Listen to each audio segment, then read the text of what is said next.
BFM Academy, le premier concours de créateurs d'entreprise, Nicolas Dose sur BFM Business. La suite de cette première demi-finale de la saison 9 avec Clémentine Charles, Pop in the City, qui est opposée à Lionel Joussemet avec Diotasoft. Séquence confrontation à la vraie vie. BFM Academy, saison 9, uniquement sur BFM Business. On commence avec Clémentine et Pop in the City. Ça veut dire que la vraie vie, vous les avez imaginées dans des vraies situations d'entrepreneurs. Comment réagissent-ils? Des trucs atroces, évidemment. Alors, qui commence? Allez, Sylvain. Moi, j'ai profité de marier nos deux candidats. Et je me suis demandé, parce que Diotasoft a tenté d'acheter Clémentine en lui offrant un logiciel de réalité augmentée. Et pour gagner sa place en finale, il lui a dit, moi, je t'offre un logiciel. Et je voudrais demander à Clémentine ce qu'elle a comme idée pour l'utiliser. Comment est-ce qu'il utiliserait la réalité augmentée dans ses raids urbains? Oh, le truc. Oh là. Ah, mais ça, c'est Marie qui réfléchit à ça d'habitude. Bonne chance.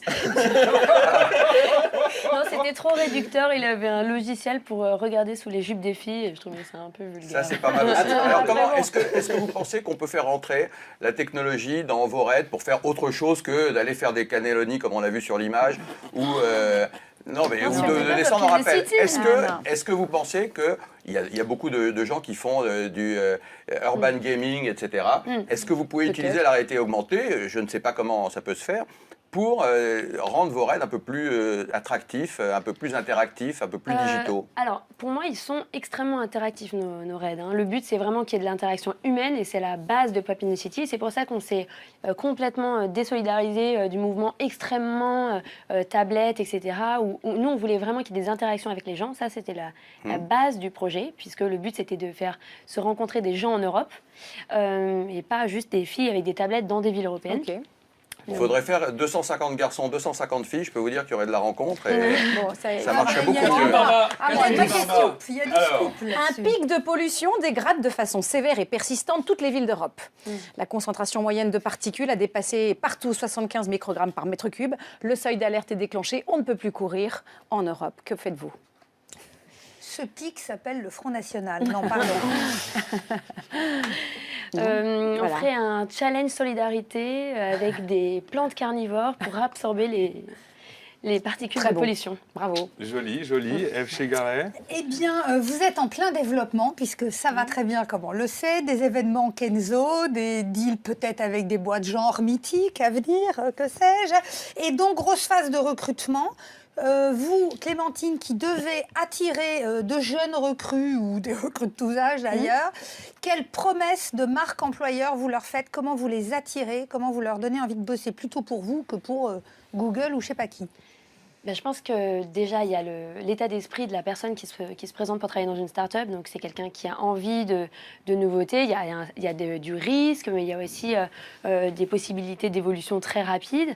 Il y a aussi la force d'une start-up, c'est d'écouter ses employés et donc d'essayer d'évoluer et de proposer de nouvelles idées et de décider très vite de nouvelles possibilités. Donc, je pense que c'est vraiment des gens qui ont à la base une vocation soit eux-mêmes de monter une start-up, soit de faire partie d'un écosystème ultra dynamique.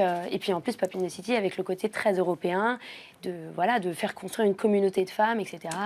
C'est votre promesse à vos futurs recrues. Bon, il reste quelques secondes si vous avez un truc sous le coude. Sinon, je m'occupe de Lionel. Oui, on va passer à Lionel. Je reviens quand même sur mon idée de réalité augmentée parce que je pense qu'un raid avec des Google Glass pour toutes les filles, ça pourrait... C'est génial, mais typiquement, Et ben, vous pourriez monter ça avec Google parce que ça pourrait faire quelque chose d'assez extraordinaire. En fait, on a un très bon contact pour le coup avec Google. Voilà.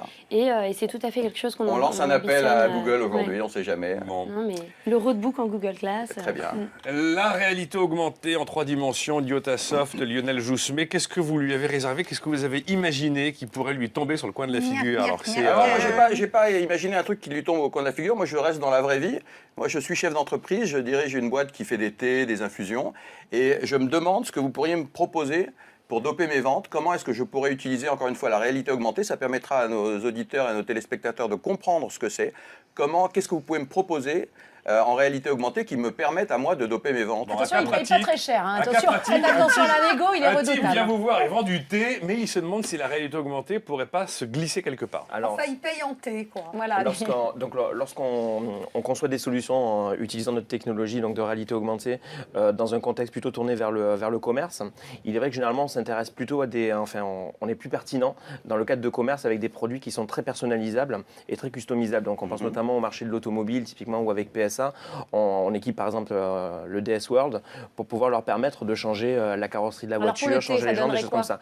Alors pour le thé, je suis pas un spécialiste du thé malheureusement, mais mauvais point.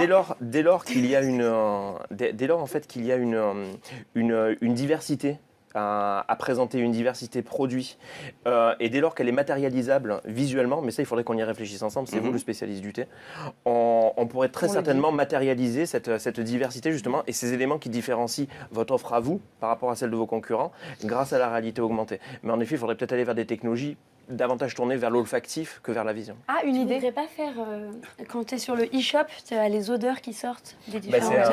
il y a des, enfin, je me suis promis de ne pas sombrer dans d'obscures explications techniques, donc réfléchissons-y. Très bien. Allez, Ah, moi, les odeurs, ça me tente. Catherine, le c'est site pas en mal. odorama, voilà. Ah oui, oui. Il y a eu des films odorama Lionel, autrefois. attention, Barbara. coup de téléphone, c'est les Ouais. États-Unis. Le State Department. On vous annonce que vous allez être mis en relation avec Sacha, la jeune fille de Barack Obama, parce qu'elle est absolument passionnée de réalité augmentée et de Diotasoft, et elle aimerait bien que vous lui expliquiez votre business. Can you do that for her in English, please? Yes, for that.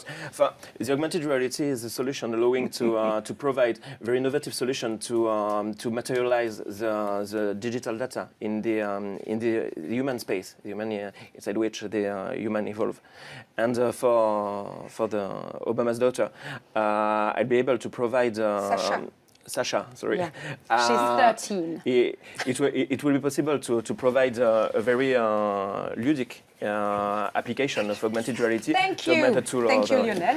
Toyota thing. Non, c'est important pour Et l'intro au c'est là Nasdaq. qu'on a nos auditeurs habitués On qui disent l'introduit au mais je Nasdaq. suis pas Alors sur la bonne après chaîne. Business C'est Object, pas cool pour le vote.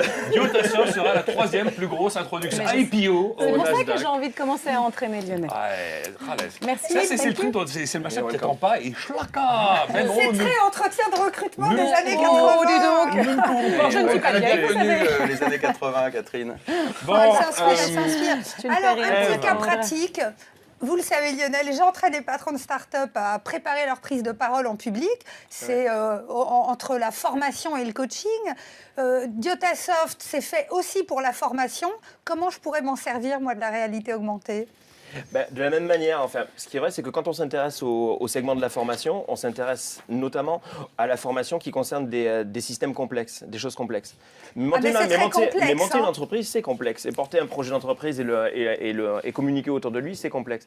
Il faudrait qu'on y réfléchisse ensemble, mais je pense qu'on pourrait réaliser des mises en situation où on pourrait avoir des personnages, des situations virtuelles qui permettraient justement de faire un petit peu l'exercice qu'on est en train de faire avec nos amis, mais pour le coup, sur un périmètre plus local. Quand j'entraîne quelqu'un qui est seul, on pourrait créer une foule et l'illusion d'un public. Alors, c'est pas notre positionnement premier, mais c'est quelque chose qui est technologiquement envisageable. Ah, ça me croyait. Mais là, Une on foule s'éloigne comme un petit peu de notre offre, mais c'est quelque chose qui sera envisageable. On aime bien vous tirer. Je vois ça, ouais. alors, Je vois ça. Enfin bon, Merci. pour l'entraînement en communication et pour le thé, c'est pas encore. Oui, vous Bon, n'avez pas totalement. pris les exemples qui me seraient Mais venus ça vous les a premiers à permis de l'esprit. redéfinir quelle est votre vraie clientèle. Bien. Bon, écoutez, on va marquer une dernière pause avec donc Clémentine Charles, Pop in the City, face à Lionel Jousmet et Diotasoft. La dernière partie, ce qu'on appelle les QQT, je ne sais pas si vous vous souvenez, l'ancienne demi-finale de l'an dernier. On va cliquer. Et puis alors, sur le tiers de voix qu'ils pourront accorder, ils ne nous donneront pas le nombre de points qu'ils accordent, mais une préférence. Par exemple, préférence, ça peut être on accorde juste un point de plus à l'un par rapport à l'autre. Hein. C'est voilà, une préférence, une tendance. On n'aura donc pas le nombre de points. Il y aura toujours du suspense jusqu'au résultat définitif qui cumulera donc le tiers de vote du jury avec les 2 tiers de vote du web. À tout de suite.